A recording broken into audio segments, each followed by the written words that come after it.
Another question that I found really interesting, and I don't have an answer for, is that someone asked, how do they find ancillary services such as home health care providers, specially trained nurses, dental care, holistic nutrition, places for x-rays or blood tests, etc., where staff are trained to work with high needs patients? Yeah. And an example of that that someone provided was when an adolescent or young adult becomes large, grows in size, it can be really difficult to complete a procedure. And so a lot of times places that are on that list are not well prepared to manage that. So I'm curious if anybody has had success or... I don't have a systematic answer to that question. I mean, I think if you find a place that has specially trained staff for young adults, that's wonderful, but it's going to be, for complex young adults, that's going to be few and far between. So I think it's more about finding the staff that are willing to learn and be trained. And I have a patient, we figured out which lab has the phlebotomist that works really well with him, and gone through a few physical therapists to find the one that is adapted to his particular needs. And that's not a very satisfying or systematic answer, but that's the reality. I think one of the things I am going to need to do is, right, so I got pushed out of my comfort zone, and then your comfort zone expands, and then you keep going. I'm going to have to go to some of our specialists and say, I know you say you don't do that, but let's rethink that, right? It's really scary. Like, we don't do sedated dentistry at our place, but we have a dental resident, huh? Yeah, no kidding. So I'm going to go over and have a chat with them, because our pulmonologist says they're willing to support the person before and after. Let me say it like this, so if there's no anesthesiologist here. Anesthesia is anesthesia. It's the hard part is the after, really. So if I have a guy who says he's not worried about the beginning, the preparation of the aftercare, then come on, let's do the dentistry while they're sedated. So that's easy for me to say. That'll be a sales job over the next weeks and months. But I think we're going to just have to get people to say you're going to have to go outside your comfort zone. So we don't do finger stick blood work. Well, we're probably going to have to. We're going to have to make that adaptation. So I've been talking to our pathology lab about that. So some of these things we just are not going to have a choice. We just have to do it.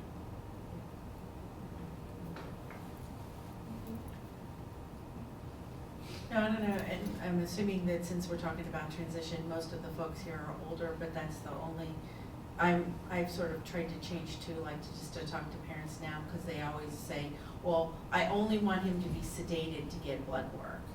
I'm like, well, so depending on how young the individual is now, I really like to have a long conversation with parents saying, your child is on medications. It's going to require them to have blood work at least every 6 to 12 months for the rest of their life, for the rest of the time that they're beyond this. And the process of sedation itself, often anesthesia won't clear them unless they have something. So again, we want to hear from folks like, well, then we need to come up with a different process. We need to come up with a way to get the young person comfortable and how to work. So whether that's with a psychologist, whether that's with some sort of, cognitive behavioral training for everybody involved, like how are we going to do this? Because we're looking at that at Metro now too, just to say we're not able to, because like dentistry, I'm trying to get a new program, but we do sedated dentistry, but for adults, we have almost a year-long waiting list, because we have people driving from Chillicothe to come to get, because I think we're the only place in Ohio that'll do it with Medicaid. Right. That's where we're sending our people now. You're sending your people? Yeah, we're stuck. So our pediatric patients are luckily going, so then our pediatric patients are going other places. So luckily they can be served at Akron and Cleveland Clinic, but the adults, so that's something to really think about. But then we also have to think about, well, what do you really need? What do you want? Do you want to do a deep cleaning, or what's there? So it's really important to sort of talk about dental, and that we didn't think about that, but that's that, and eye too. I think dental is No, please. It's probably one of the most important things that we are having as our young adults are transitioning into adulthood. We are absolutely having the utmost difficulty. Dentistry, oral health, goes along with everything. We get our hydration, our nutrition, we take our pills that way. If our young adults going into adulthood is in the section where we can't get them to be seen by an adult dental clinic because there's a year wait. But as pediatric clients, such over at University Hospital, that's a magnificent dental clinic. They see them, they treat them, they take them up to 21, and then they're cut off. Where do we take them? Right? We don't have an answer for that. I think maybe I might be just speaking for myself, but we can cover as parents, we can find the specialists because everybody talks. We know where to go. We know how to find you. We don't know how to find a dental area for our young adults. And that's unfortunate because oral health is the basis of getting our nutrition, our hydration into our individuals who are already immune compromised. And if we can't cover that area, finding a specialist is going to be a lot easier because now we have other problems that we have to consider. That's our part of the transition that's never discussed, unfortunately.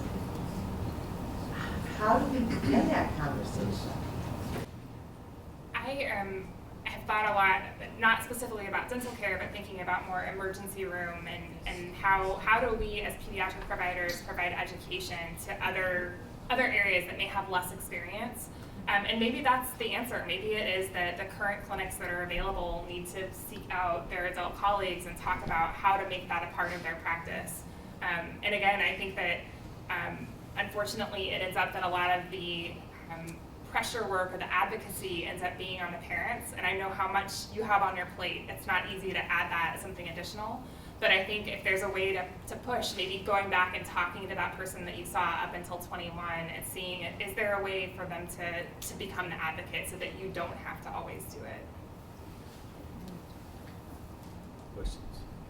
Yeah, well, good. I have some questions. I know for dental, I was going to say that I think that all of the parents and we all need to nationally advocate because even for our own self, right? Like I can't figure out how our eyes and our teeth and our mental health was carved out from the rest of our body. You can get dialysis though.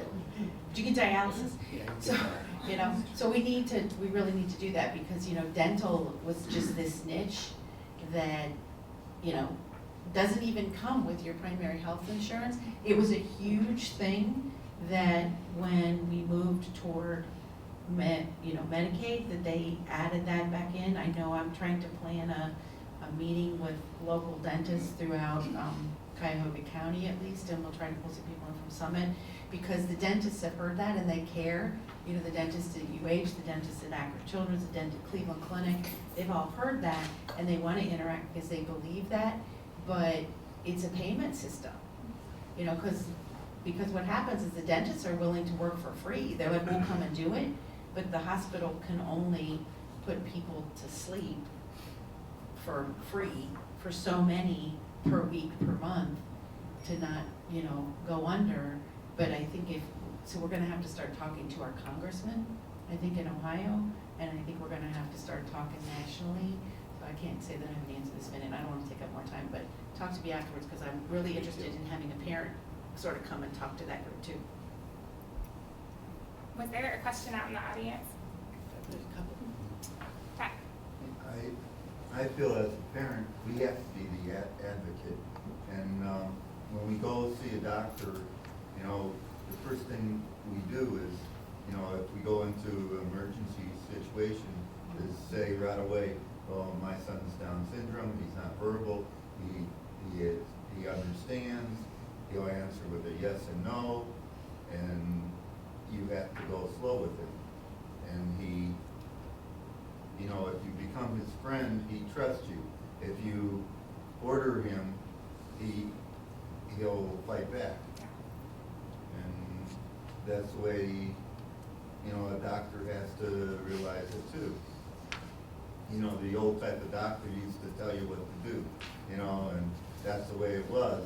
But nowadays, even if he starts a thing like that with a regular patient, the patient's not gonna listen, he's gonna shut him down. Do you find that most physicians listen to you? Do you find that they take Yeah. that advice? Good. That's good to hear. I know, just to come back to that, I think that the caregiver role requires a lot of energy and it is exhausting. I think that it over time just becomes really difficult and I think there's aspects that are scary, like what happens if for some reason he's doing an activity and goes to the hospital without you, something like that, you're not there at that moment to provide that education, I think ends up being something that can be really, really scary. I want that. Is there a section in the medical record that would say their special needs or something, if they would go by themselves? In our electronic record, right in the front, you can put comments. So people will, different practices, different things, but I know in ours, we will use those comments and we'll say, oh, okay to talk to the parents, okay, make sure you do this, make sure you do that, and if they're seeing, like my nurse, my medical assistant, she knows all these things, like right when they come, so yeah, you can put all these comments in there for people to see. Well, I think that a lot of us use the same system, but then with, we have what we call a problem list, and then you can expand it. So I think a lot of people who use the same record as us, like I know Cincinnati Children's does and Akron Children's does, is like you can just click on those as a provider. But again, it's one of those things that if you know that it's in there when you're moving from a pediatric practice and then you're moving to the adults, you can say to them, oh, look under the problem list and see if it's expanded. Because there's lots of places to put comments, and I think we're trying to work nationally. There's lots of us that are trying to say, yes, what are common elements? Like where would a typical physician who's never seen this person before look? And then honestly, what needs to be on a medical alert bracelet? So what do you have to have? What are your allergies? What are your, what have you tried? So how do we keep those lists and just making sure, like, if nothing else, like your list of previous surgeries is on there so that people know when they see a scar on your tummy, what did you have? Because what did you have done? And at least in my experience at Metro Health, it's like, well, what procedure did you have at Akron Children's, and what procedure did you have at Cleveland Clinic, and what procedure did you have, and what procedure did you have in Indiana? Because you were there, so trying to keep that. But as parents, just to, each time you check in, say, hey, look at the record and see what's in there. Because there's stuff that I've followed kids for a long time, and I'm like, oh my goodness, I'm going in there.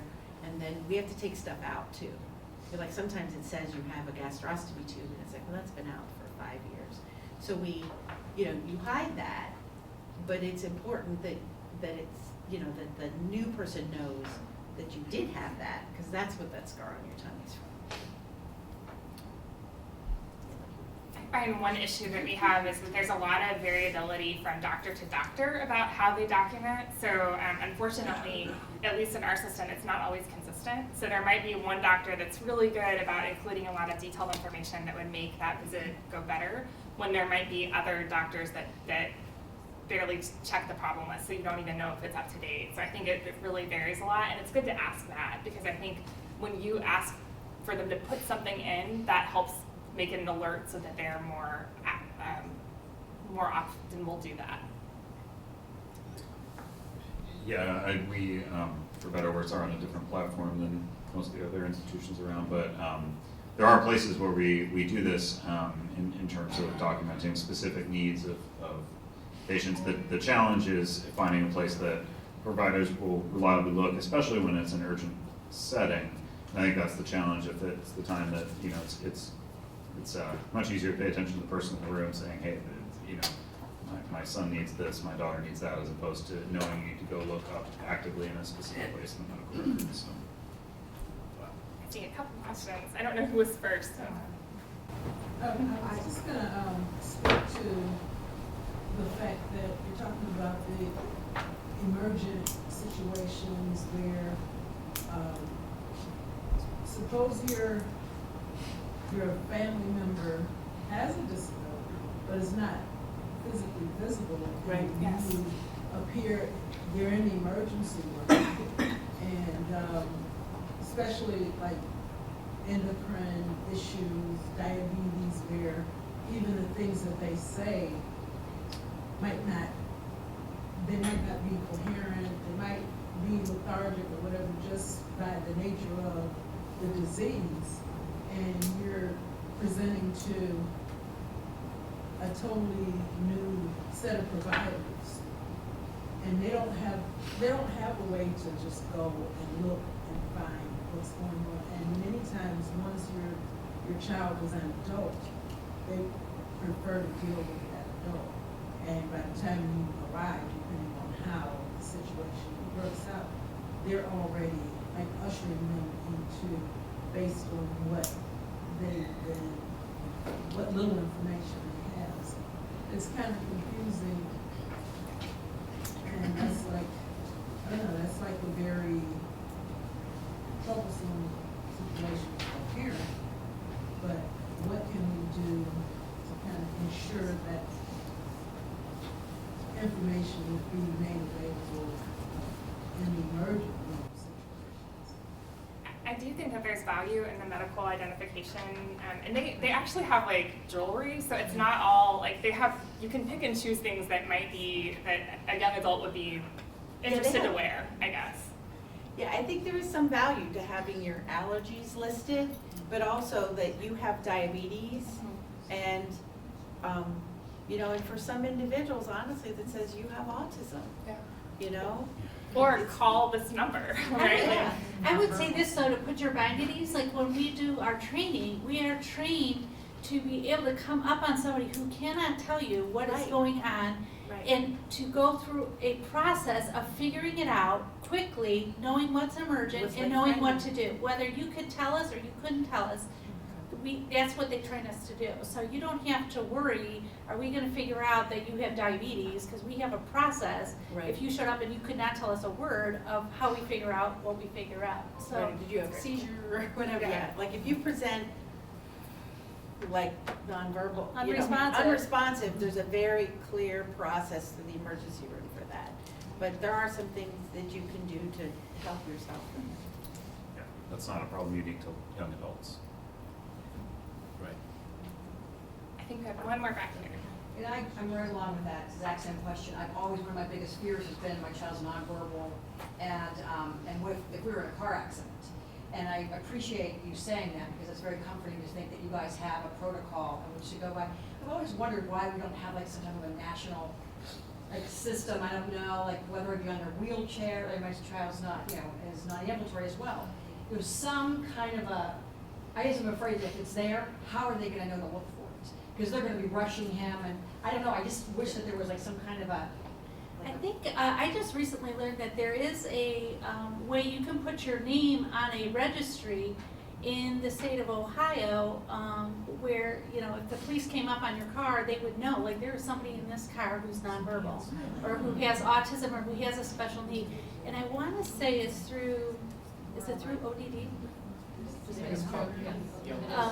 And you can put your name on this registry, and so they will know. Yeah, Okay, yeah. thank you.